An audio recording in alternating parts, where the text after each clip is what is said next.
Hi friends, in today's video I'll be talking about interaction design, one of the important aspects in UX. Before I start, just one request, please subscribe to the channel and press the bell icon for similar UX informative videos. Interaction design is also called as IXD. Interaction design is nothing but, in a very simple term, a communication between the user and the system.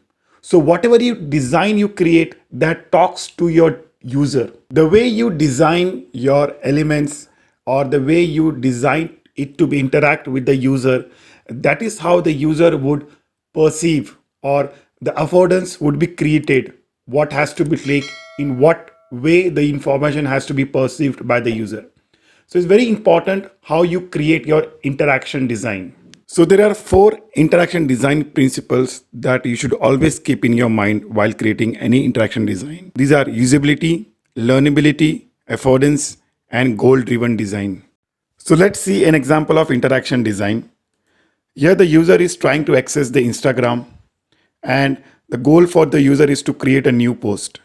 So the user knows where she needs to click on in the screen where she can create the new post. So the message is very clear for the user, where she can type and she can create the new post, and wherein she can type the caption or write the caption. When she writes the caption, the particular keypad opens, the user knows, okay, this is what needs to be entered. So that affordance is very clear. And once done that, user can take the further action like sharing and other things. So user knows the next step very easily. So now let's see the role of an interaction designer.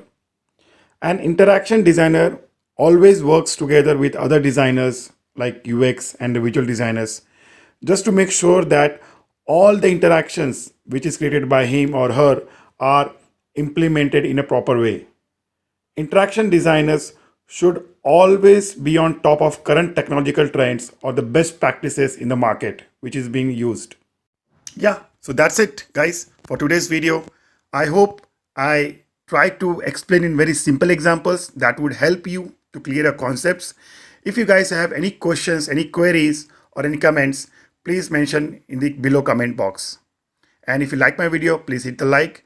And if you have not subscribed to my channel, please subscribe. Take care. Bye. See you in the next video.